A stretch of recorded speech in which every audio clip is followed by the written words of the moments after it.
There's like so many small ways we could like jump into this topic. But I think the best way to do it is to actually like get on the same like mental mindset of where we are when we talk about safety and security in the NFT space. There's a couple different buckets we'll go through. One is as you as an artist, which is one of the most important ones that has a couple different nuances included in it. The second is transacting in the crypto world, some best practices around transacting and making sure you're staying safe as you do that. And then the third is what do you need to be aware of generally to keep yourself safe from just anything from phishing scams to crazy DMs in your wallets and everything else. So personal security. At the start, going to do a couple questions and would love to see if we can get some reactions. I think the best thing to do would just if you can hit the emoji with a thumbs up. If you are not able to have access to your screen and do that, that's all right. You can do voice as well. So we're just going to ask a couple simple questions. How many people is crypto something new to you? Something that you haven't been exploring or using on a daily basis or even a monthly basis for less than 2 years?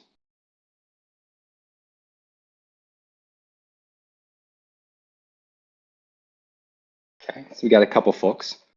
Would that be safe to say then that many of you are more active users in the crypto space for multiple years?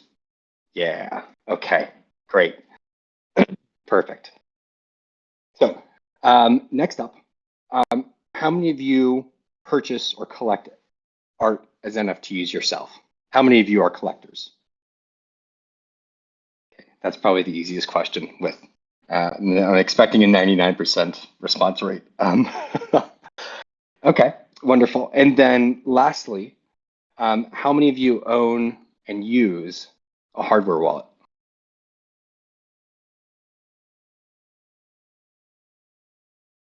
Most everyone, it's all right. I definitely, for a while, owned a hardware wallet, but didn't use it. So I fall into that category if anybody else is the procrastination type in the group. All right, so really, we're going to dive into the first bucket, which is artists. Artists yourselves have a number of things to worry about on the safety and security front. The first is who you are yourself, your artist profile. One aspect that is kind of native to the crypto space is pseudonymity. So if you are somebody that uses a pseudonym and does not necessarily want your real name to be revealed, there are a number of lengths you need to go to kind of conceal that to whatever degree possible. A lot of small mistakes that are made in ways that people are doxxed if they don't want to be is different traces back to email accounts when you're setting up accounts, or even phone numbers from time to time as well. A couple just tips to trade there is to always, if you're creating a pseudonymous account, create an alternative Gmail account as well. That Gmail account can be like recovered back to your personal one, but always try to have that layer of security. As well, if you're signing up for services that need phone numbers, be sure that you are conscious that you might be tipping where you live, what country ID your phone number is. There are services such as something as simple as like Google Voice, where you can create phone numbers that do trick a lot of systems, but not all of them. Telegram is kind of a good one to remember, is that when you're engaging in Telegram, a lot of times it does reveal your phone number unless you have your privacy settings set up.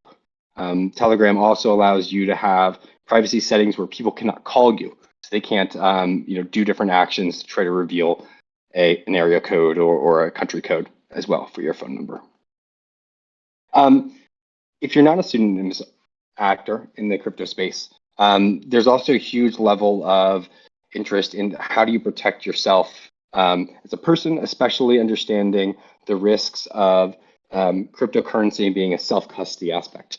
Nobody wants to have an incident where their ledger is getting stolen or something like that. There's a lot of really basic things around here. Is be careful of your identity and of your location. On Twitter, a lot of people sometimes dock themselves by having their location on in their Twitter. Be conscious of like where you're posting photos from, and revealing anything about where you live or anything that can be traced back via Google Maps back to an address. With your wallets and your hardware wallets, and most importantly, your hot wallets, it's always really important to be very conscious of where you have hot wallets logged into, whether that's a mobile device or a desktop device or a laptop or even an iPad. Try to limit where you engage in activities through a hot wallet to just 1 or 2 devices at the most, and ensure that you have a passcode on those, or you have some type of ability so that people can't get it, whether it's like a fingerprint or Face ID as well. On that front, you always really need to be aware of where you are using crypto devices, from what other things you use those devices for.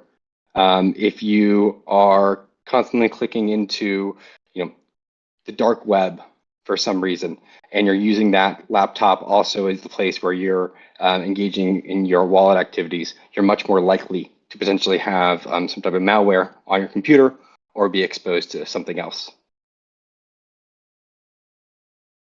One of the last aspects about kind of safety and security in the crypto space for artists in particular is also understanding that the minting process and any process where you as an artist are trying to do outreach to someone that might be more crypto native to execute on something for you, whether it's building a smart contract for an NFT project or anything like that, is that you need to be able to have some type of verification of who these people are and make sure they're trusted to you.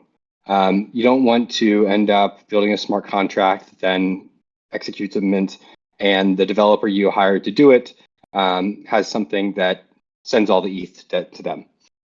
So whenever you're engaging in a personal project that has some type of element that touches the blockchain, just ensure that you're engaging with a trusted individual, or you maybe have a trusted person look over the code before you deploy it as well.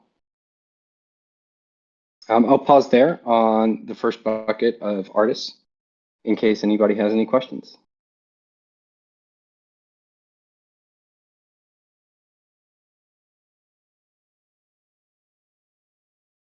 All right.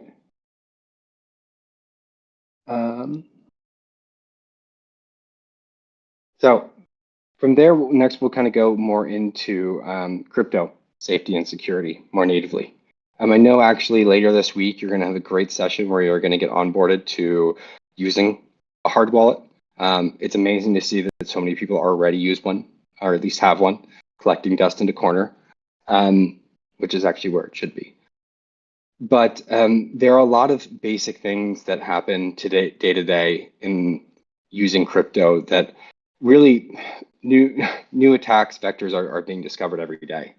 The first thing is when you're engaging in your hot wallet. A lot of times you'll probably have noticed whether or not you're connecting to a auction website or just a marketplace or anything that needs your wallet to verify what's inside of it, you're going to be first prompted to give a certain permission to that site.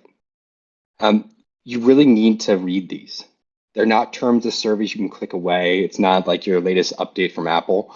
They are messages that are explicitly saying we are doing something and we are getting access to something.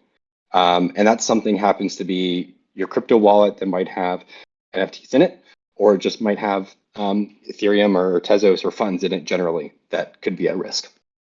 So whenever you get to a website that you're connecting to, ensure that it's the real URL. I mean, anyone who has done a safety and security course just for like work or for onboarding to something else, these are the basic things. Make sure the URL is the right one.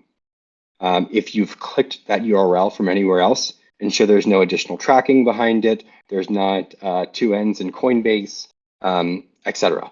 That's like just 101. If you can prevent any attack vector from happening inside your browser, you're protecting yourself from a large range of attacks. Secondly, there are also a lot of actions you take with your hot wallet that just come natively from Discord or from Twitter as well.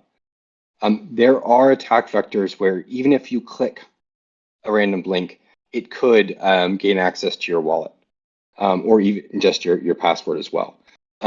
This is the same thing I mentioned under the artist bucket. Whenever you're working with somebody, whenever you're clicking a link, make sure it's from someone you trust.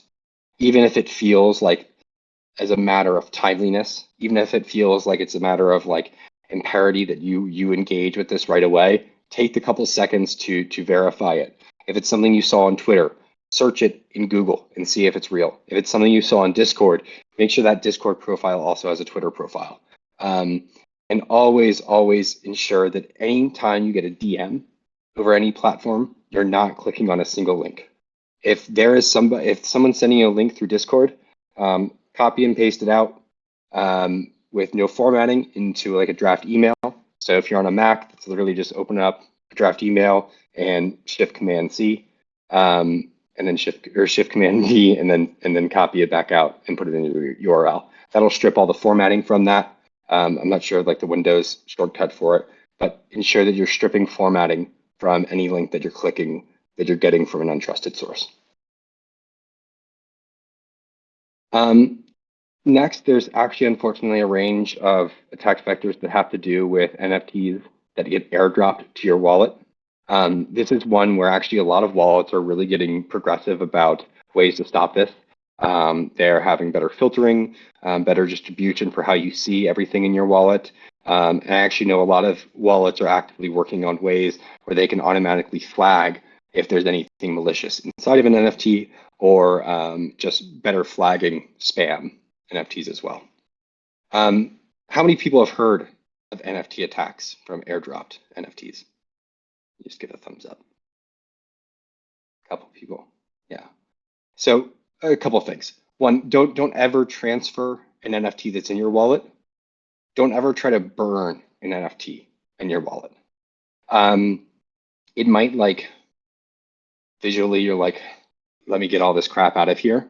And you might want to move it or transfer it to a different wallet, or you're cleaning up a wallet, or you think it'd be fun to burn it because then you wouldn't have to see it anymore. Don't do that. Don't engage with it whatsoever. It's unfortunate, but that is the safer play. If you are engaging in Solana NFTs,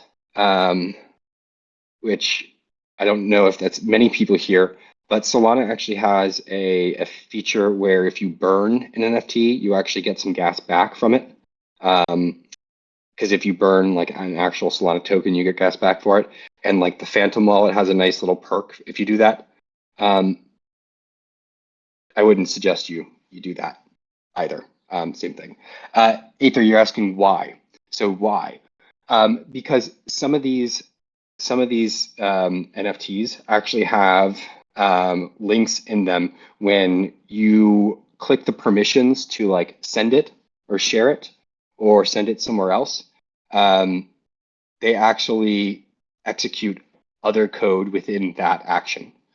So it might be something that's attached to, if you send it somewhere else, it has like a credible commitment within it that sends 3 ETH along with it. There's a range of attacks actually through this, where you can pretty much put anything on the back end and get people to accept it.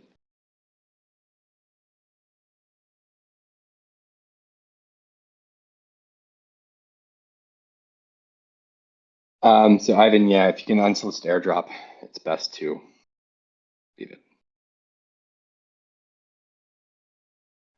So that's the largest thing. Yeah, there's a couple typing. I'm gonna wait a second.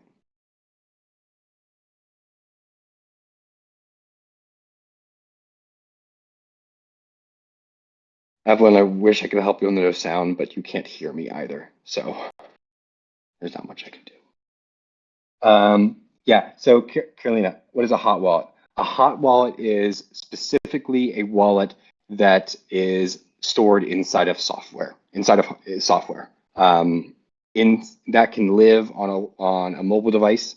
That could live even on something that doesn't have a front end, like a Raspberry Pi. You could even store a hot wallet if it's connected to the internet.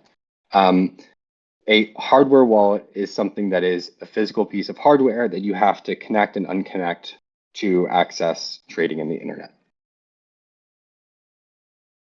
So a hot wallet is MetaMask, a hot wallet is Kukai, hot wallet is Phantom, etc. So lastly, on the hot wallet front and connecting to wallets, you also need to be sure that you have the right settings within your wallet. So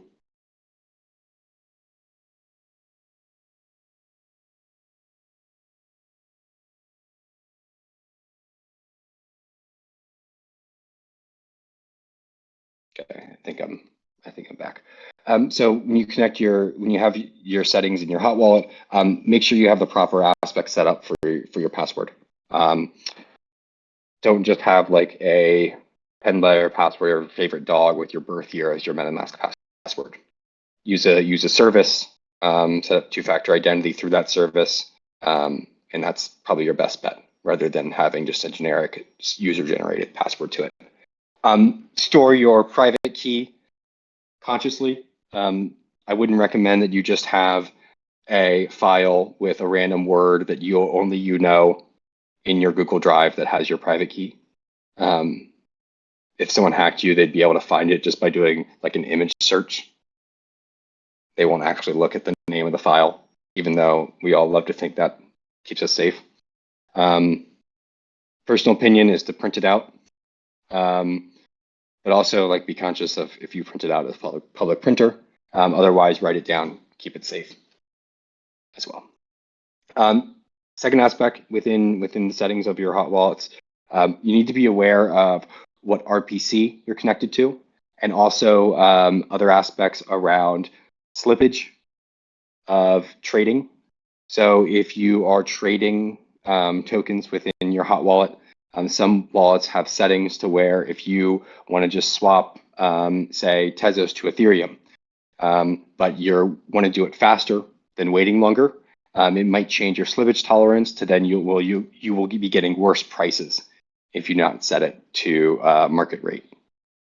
That's the last kind of aspect on the more crypto front, and I'll kind of pause there if there are any questions.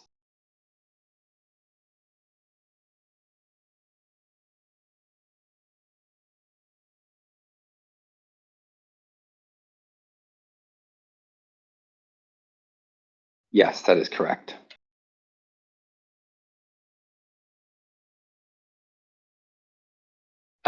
So within locked files, if it's just a basic password lock file, then you're essentially, it's just the same risk as like having a a password protecting your MetaMask without like two-factor.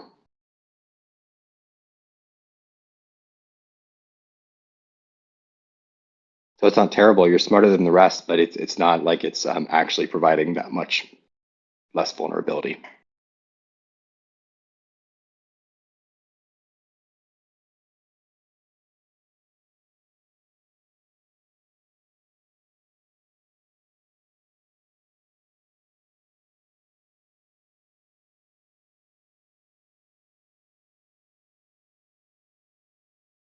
Let's see. Bitwarden. Yeah, Bitwarden is, so for those who don't know, Bitwarden is a crypto native password security service. It's trusted. It's known. Would I recommend it? I've never used it, but people do use it. People like it. But it's as far as it goes from a one password, it's a similar product. I've been minting from a cold wallet instead of a hot wallet really does not matter that much. So if you're thinking about like splitting your actions between what actions should I take from a hot wallet, what actions should I take from a cold wallet, if you are actively executing something on chain, most of the time it's going to be much easier to use a hot wallet. Cold wallet is for long-term storage. It's for your blue chip NFTs. It's for your majority of funds.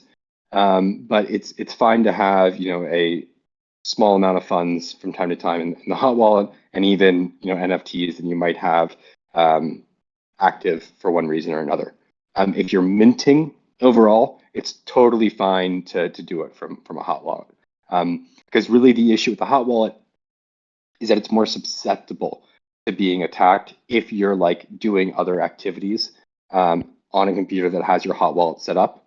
So it's like if your hot wallet is a honeypot, like you're just creating a bigger risk for it. But if you're actively using it and pushing things out from it, just fine. But I know some artists that do cold wallet mints. It's just more difficult and takes longer. And you have to press a lot of tiny buttons with your fingers.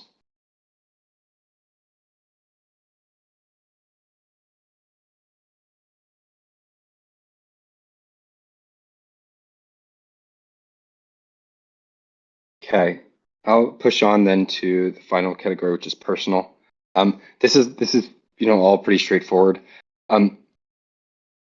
You as human beings that live in the digital age have like a certain risk profile about everything you do from your own personal perspective, your personal finances. When you're an artist in the crypto space, or if you're an artist even anywhere, but you're selling your art online, you need to have like an elevated awareness because you don't just have your personal profile, your personal expenses, your personal accounts to look after. You also have those that are affiliated with the business side of your individual. Even if you're somebody who characterizes like there is no difference between my personal side and my artist side and my business side, that's fine. And you just have one constant being through the state. You still need to be extra aware that there are multiple more elements and multiple more reasons for why you could be the target of an attack because of who you are and what you do. It's not like you're somebody that just hopes you don't have your name and your password in the latest Yahoo attack because you're an individual who used Yahoo once. There's so many more elements to you as a profile for an attacker, as being an artist that sells work online, being an artist that uses cryptocurrency as well. That being said, there's nothing to be fearful about. It just means that in the same way that the inherent principles of using blockchain networks and decentralized systems is about personal responsibility and personal ownership, there's just another level that I would recommend that artists in this space take to that personal ownership. And also understand that you all are very fortunate to be both part of great artist communities, but also the group here at VCA, to where you can ask questions to anybody in a trusted manner that will be able to get you the right answers or the expert opinions about how to stay safe as your artists' careers and lives transform within this space overall. That's all I had for today. Happy to answer any questions if people just have random ones. Let's see. How do DAOs that own a lot of blue chip manage and custody their wallets and security? So most of the DAOs are quite professional in how they do this.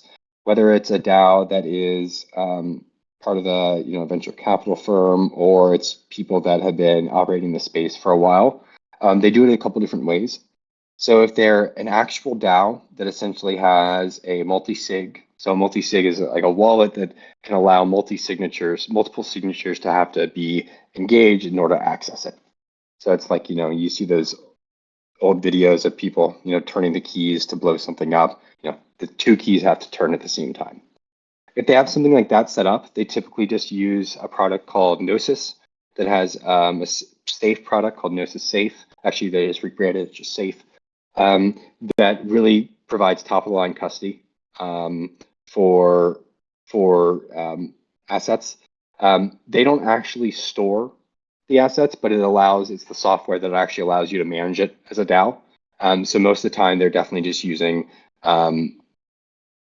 hardware wallets and some hot wallets. A great question that I think some people ask when they're like joining DAOs as well is where are the hard wallets stored within the DAO? Because of course that is a real thing. Somebody has those, somebody owns them.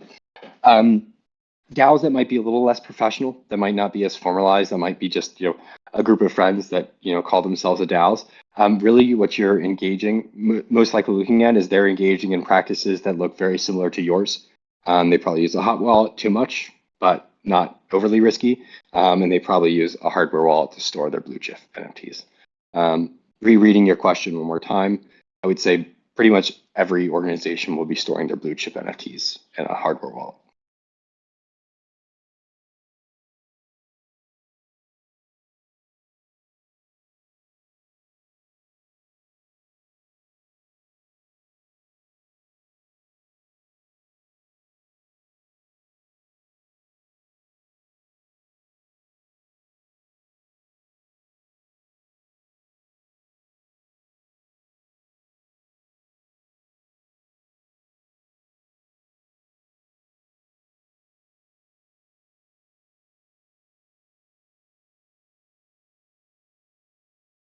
The absolute pros store them at in like a safety deposit box within a bank. There's actually a couple different services that store them in like secure vaults across the world.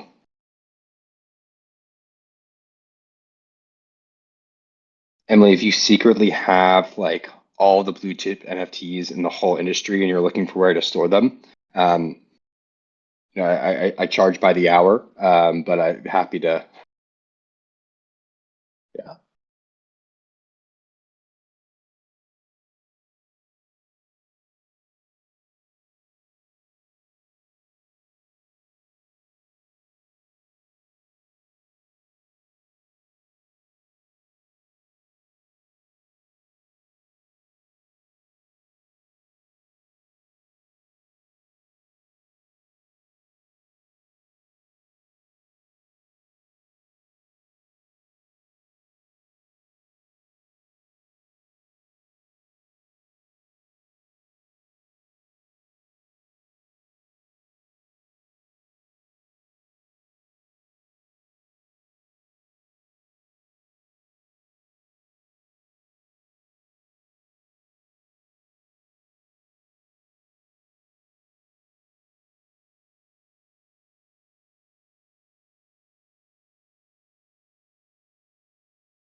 For the malicious NFT link stuff,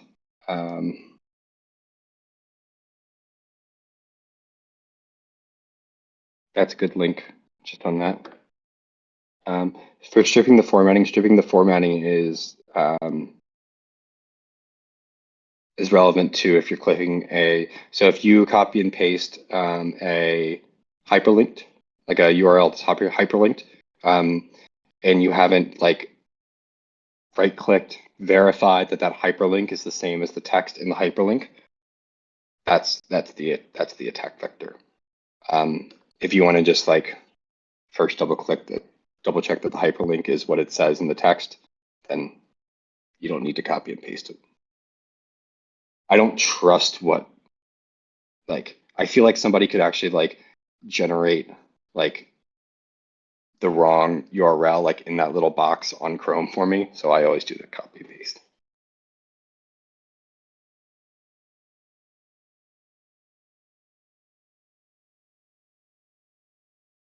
Titanium crypto capsule thing. I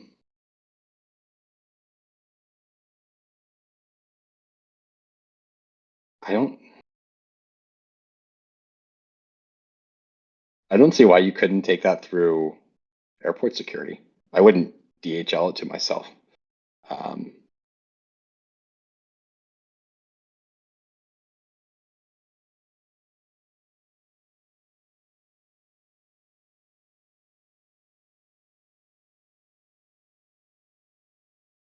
All right. Do we have any other questions? Also, yeah, keep typing it out. I'll also keep talking. Also, you can hit me up in the Discord anytime. I can either try to answer questions or point you in the direction of people that can. If you want tips on like different services, things to use, you can always ask me that as well. If you want recommendations for like smart contract devs that are trusted, happy to give those as well.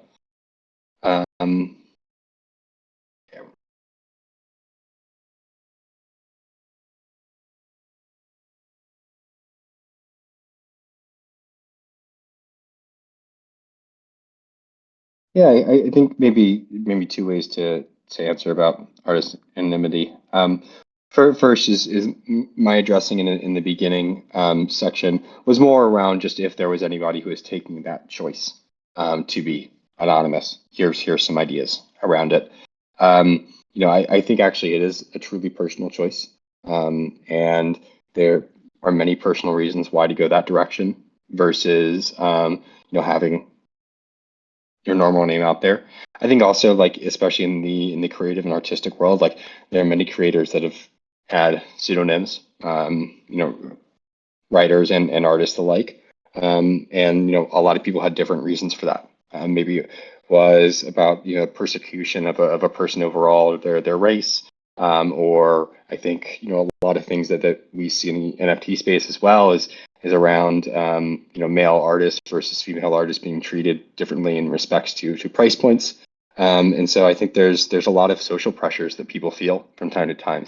I actually think it's why it's great that we have spaces like this where we can start to make strides towards kind of destroying some of those aspects that force people into being anonymous because they feel that it might give them a more level playing field.